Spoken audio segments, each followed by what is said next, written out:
Assalamualaikum teman-teman, apa kabar? Semoga semuanya tetap sehat. Jumpa lagi dengan saya, Widya. Kali ini kita akan bersama-sama membuat Biosaka MKP. Yuk kita sama-sama membuatnya. Sebelum kita membuat, mari kita sama-sama menyiapkan bahan-bahannya. Nah, ini adalah bahan-bahannya. Yang pertama adalah air kelapa. Nah, ini adalah air kelapa murni tanpa campuran apapun. Untuk bahan selanjutnya adalah rumput dan daun seperti biasanya. Kemudian ada telur, kemudian juga ada pisang. Untuk air kelapa ini, air kelapa murni 100% tanpa campuran apapun dan tanpa perlakuan fermentasi. Dan air kelapa ini tidak harus air kelapa yang baru. Boleh air kelapa yang lama, misalkan kita kumpulkan sejak sepekan atau 2 pekan yang lalu. Yang penting jangan dikasih perlakuan fermentasi. Kemudian bahan telur, ini nanti yang kita pakai adalah putih dan kuningnya. Semuanya kita pakai, tapi kulitnya tidak usah, kulitnya tidak kita pakai. Kuning dan putihnya saja. Untuk bahan selanjutnya adalah pisang. Pisang ini boleh jenis pisang apa saja, tapi lebih recommended dia yang setengah matang. Jadi nanti dia ada getahnya dan itu bermanfaat untuk antibakteri. Untuk pisang ini kita pakai daging buahnya dan juga kulitnya. Untuk bahan rumput kita seperti biasanya ya, minimal 5 jenis rumput atau daun-daunan, tetap yang sehat sempurna, yang bebas dari hama, yang tidak bolong-bolong, yang presisi, yang simetris, yang sehat, yang kinclong. Pokoknya bahan Biosaka seperti biasanya, minimal 5 jenis, karena masing-masing sifat fitokimia satu sama lainnya nanti akan saling melengkapi. Nah, ini ada beberapa jenis ya. Ini saya ambil dari jalanan di tepian sawah. Jalanan ke arah sawah yang panas itu, di tepi-tepinya saya ambil rumput-rumputnya. Nah, ini adalah bahan-bahan yang nanti akan kita pakai. Untuk air kelapa ini seberapa banyak sih yang akan kita pakai? Nah, ini jumlahnya seperti biasanya. Yang penting rumput ini bisa sepenuhnya tenggelam. Itu jumlah volume airnya kira-kira sekitar 3 sampai 5 liter. Ini di sini saya menyiapkan 1 galon. Jadi sekitar 15 liter air kelapa murni. Ini 1 galon saya siapkan. Kenapa sih kok banyak? Ini saya buat karena untuk persiapan pelatihan yang ada di Pati. Sebentar lagi akan ada pelatihan tanggal 8 besok itu.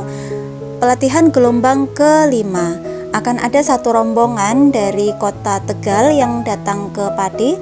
Kemudian kita akan siapkan Biosaka MKP sebagai oleh-olehnya juga. Jadi nanti masing-masing peserta akan mendapatkan larutan N1, kemudian juga Biosaka MKP yang saya buat ini. Nanti ada sekitar hampir 50 peserta, jadi saya harus membuatnya dalam jumlah yang banyak untuk bisa dibagikan ke semua peserta. Bismillah saja, insya Allah semoga jadi. Nah, kita cari posisi duduk yang enak, yang nyaman. Untuk yang pertama kita kupas pisang. Kita kupas pisang, kemudian kulitnya kita campurkan bersama dengan rumput. Nah, ini kita kupas ya. Sebetulnya lebih bagus yang setengah matang, tapi kebetulan saya punyanya yang sudah matang karena ini saya kumpulkan sudah sejak kemarin bahannya. Jadi yang kemarin masih setengah matang, tapi sekarang sudah jadi matang, enggak apa-apalah. Lah, ini kulitnya kita sisihkan bersama dengan rumput, kemudian pisangnya kita ambil. Daging pisang dengan telur kita remas dulu di dalam air kelapa. Jadi kita penyet-penyet di dalam air kelapa. Nah, penyetnya di dalam air kelapa ya, jangan di atasnya. Jadi nanti setiap fitokimia yang keluar dari bahan akan langsung ditangkap oleh media air. Nah, seperti ini.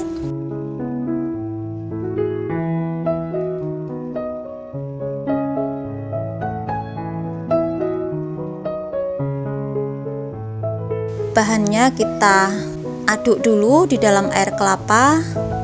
Nah, tadi pisangnya sudah, kemudian ini telurnya. kita masukkan semua, kuningnya beserta dengan putihnya, sedangkan cangkangnya tidak usah. Nah, kita akan mulai mengaduknya ke arah kiri. Seperti biasanya ke arah kiri. Kita aduk sampai kira-kira merata, sampai pisang dan telurnya itu merata dengan air kelapa. Memang tidak bisa sangat merata ya, tapi kira-kira sudah cukup rata begitu. Kita aduk terus ke arah kiri. Seperti ini dengan stabil. Selalu ke arah kiri, berlawanan dengan arah jarum jam.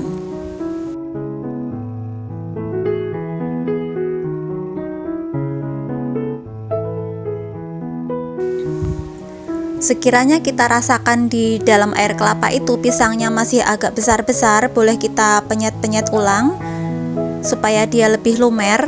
Nah, kemudian tetap kita putar kembali ke arah kiri, selalu ke arah kiri, berlawanan dengan arah jarum jam.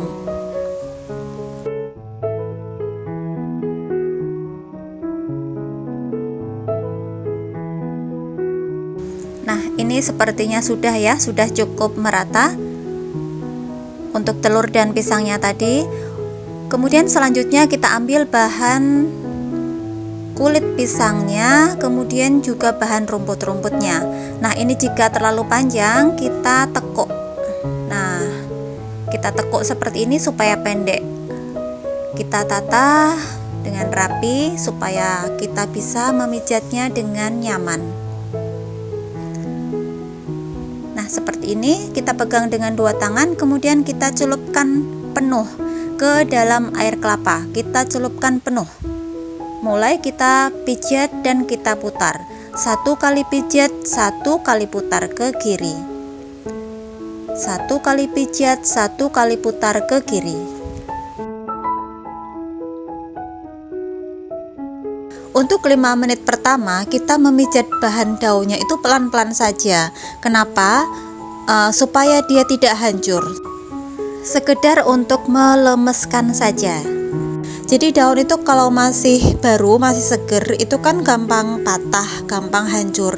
Nah, ketika kita pertama kali mencelupkannya ke dalam air kelapa, kita pijatnya pelan-pelan dulu, sekedar untuk melemeskan saja. Nanti setelah 5 menit itu rumputnya sudah mulai lemes. Nah, ketika itulah nanti kekuatan pijatannya itu kita tambahkan. Nah, kita lakukan seperti ini terus dengan stabil. Proses 1 kali pijat adalah proses kita mengeluarkan fitokimia yang ada di tepian daun. Kemudian proses kita putar ke arah kiri adalah proses kita menghomogenkan fitokimia yang keluar dari bahan tadi. Nah, jadi ini adalah dua proses yang saling bersambung. Kita pijat, kita mengeluarkan fitokimia. Kemudian kita putar ke arah kiri, kita menghomogenkan fitokimia itu ke dalam air kelapa. Jadi di sini ada beberapa bahan yang akan tercampur merata menjadi satu. Tapi ini bukan mencampurkan unsur hara, melainkan ini adalah mencampurkan energi, vibrasi, fitokimia, daya adaptasi. Nah, seperti itu ya.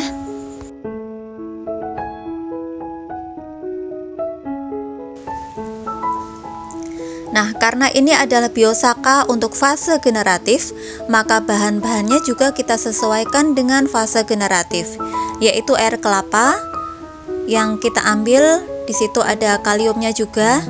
Nah, kenapa kok air kelapa bukan air cucian beras? Karena kalau air cucian beras itu kita tidak tahu riwayat dari berasnya ketika dia masih di tanaman padi. Ketika dia masih ada di sawah, kita tidak tahu riwayatnya.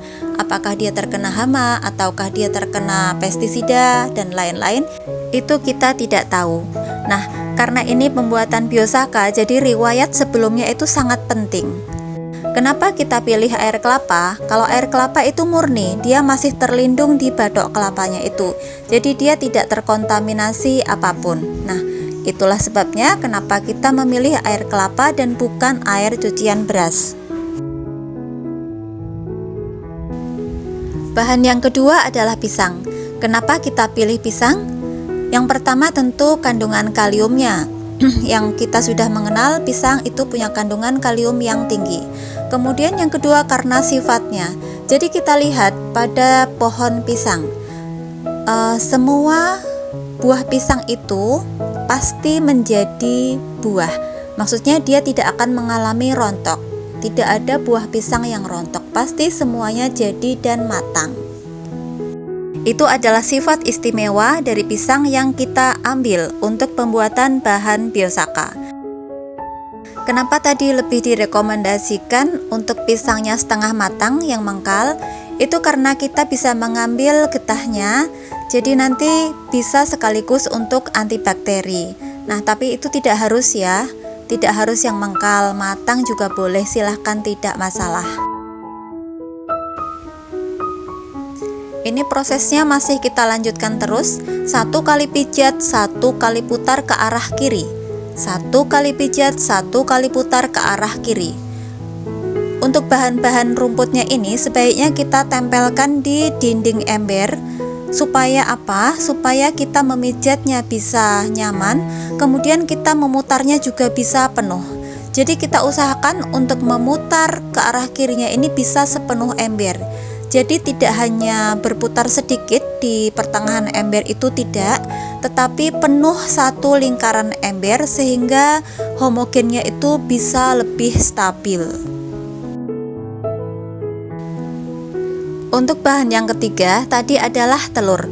Untuk telur ini sebetulnya bukan bahan wajib. Apabila kita tidak memiliki telur maka tidak mengapa. Tidak usah memakai telur, tidak apa-apa, tidak wajib. Tetapi jika kita punya telur, maka kita pakai itu akan bagus karena akan berefek pada rasa dari beras yang akan kita hasilkan. Jadi nanti rasanya akan lebih gurih dan lebih pulen. Kemudian untuk bahan rumput. Bahan rumput ini seperti biasanya minimal 5 jenis. Minimal 5 jenis. Kenapa kok minimal 5 jenis dan semakin banyak jenisnya sebetulnya akan semakin bagus? Karena kita akan mengumpulkan sifat fitokimia dari masing-masing rumput itu. Jadi semakin banyak jenis rumputnya maka semakin banyak jenis fitokimia yang kita kumpulkan. Dan jangan lupa untuk bahan ini kita pilih dominan rumput.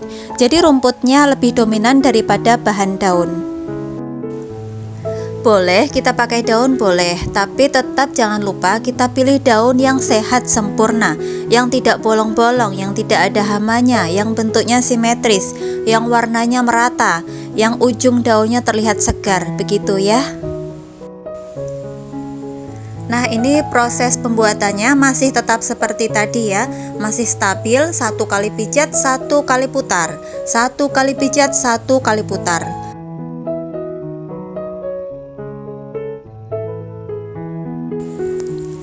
Sambil kita memijat rumputnya, kita juga sambil memperhatikan perubahan yang terjadi pada air kelapanya. Jadi menit demi menit itu kalau kita perhatikan air kelapanya akan mengalami perubahan. Air kelapanya akan terlihat mulai seperti berminyak, seperti mengental, dan warnanya mulai merata dan homogen. Kemudian perubahan yang lain yang terjadi adalah mulai muncul seperti cincin putih yang melingkar di permukaan atas tepi dari air kelapa. Kemudian untuk bahan rumput yang kita pijat juga, kita juga merasakan apakah dia masih ada kandungannya atau dia sudah seperti ampas kelapa. Rasanya seperti ampas kelapa yang sudah selesai kita peras, sudah tidak ada santannya, itu kan ampang begitu ya. Jadi nanti kalau rumputnya itu kandungannya sudah habis, maka rasanya juga akan ampang seperti itu. Kita dengan seksama memperhatikan perubahan pada air kelapa untuk menentukan apakah ini kita memijatnya sudah selesai atau belum. Jadi kalau kita perhatikan sudah ada tanda-tanda homogen dan cincin yang melingkar itu, insya Allah sudah jadi dan kita bisa berhenti untuk memijat.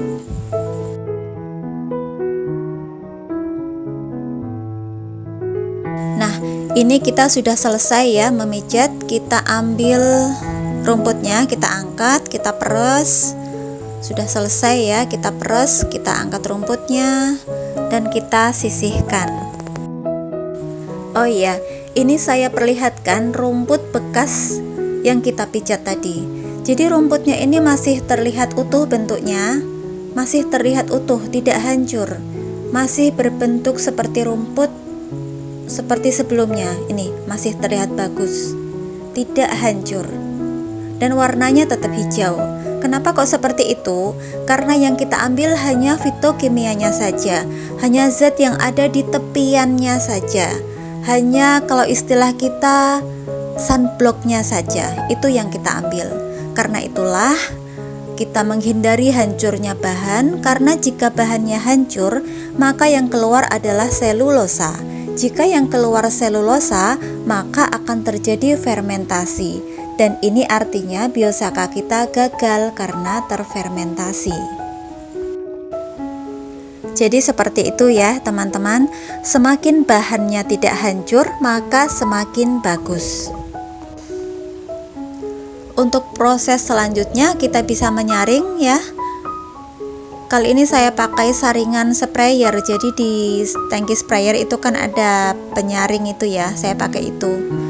Terus pakai gayung, kita saring supaya rontokan-rontokan daun itu bisa terpisah.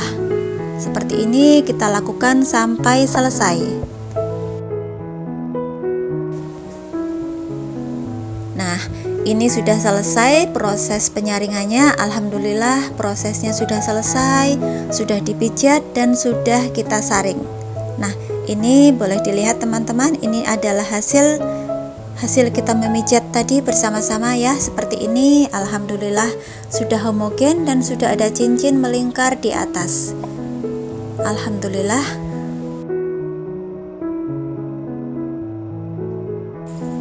Sebetulnya biosaka air kelapa ini pembuatannya agak sedikit sulit daripada pembuatan biosaka basic. Kenapa? Karena air kelapa dan pisang itu sangat berpotensi untuk terfermentasi. Makanya pembuatannya agak sedikit lebih sulit. Biasanya untuk pemula masih bergas ya. Kalau kita sudah selesai membuatnya, biasanya ketika disimpan 24 jam maka dia tetap akan keluar gas. Nah, itu artinya belum berhasil. Ketika itu terjadi, maka kita jangan berkecil hati. Sama sekali kita jangan berkecil hati. Kita tetap latihan terus, kita tambah jam terbang, maka insya Allah akan semakin meningkat kemampuan kita untuk memijat biosaka sampai homogen. Biasanya setelah kita rutin latihan terus, nanti insya Allah akan jadi. Setelah kita selesai memijat, kita tunggu 24 jam atau 2 hari, itu dia tidak akan bergas, sama sekali tidak akan bergas. Meskipun itu terbuat dari air kelapa dan pisang, tidak akan bergas sama sekali karena dia sudah homogen sempurna. Apabila terjadi biosaka MKP yang sudah kita pijat itu bergas, itu jangan dibuang ya, jangan dibuang. Kita bisa mendaur ulangnya dengan cara begini. Kita cari rumput yang baru, kita cari bahan rumput yang baru, rumput saja. Kemudian kita pijat ulang di dalam biosaka air kelapa yang gagal tadi. Kita pijat ulang dengan rumput saja. Dengan rumput saja. Kita pijat ulang sampai homogen. Insya Allah akan jadi. Nah teman-teman, ini adalah biosaka yang tadi kita pijat bersama-sama. Seperti ini hasilnya. Alhamdulillah, ini adalah hasil pijatan kita tadi. Alhamdulillah, ini nanti akan kita bagikan ke peserta pelatihan besok.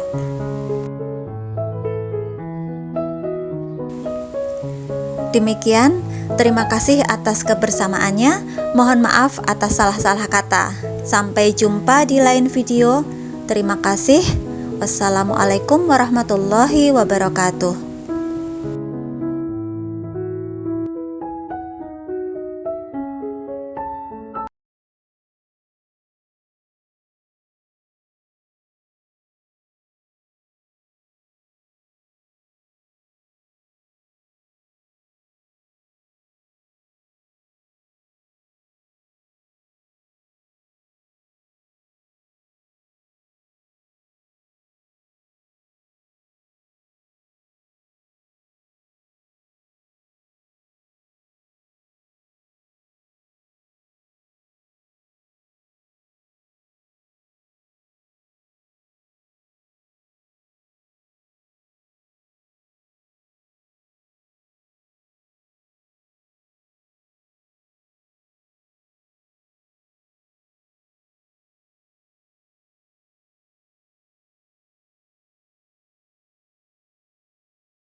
Demikian tadi teman-teman sharing kita pada video kali ini.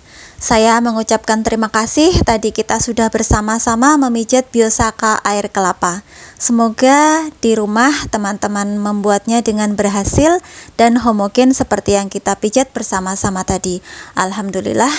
Nah, Biosaka MKP ini adalah Biosaka fase generatif. Jadi bisa diaplikasikan ketika tanaman sudah memasuki fase generatif.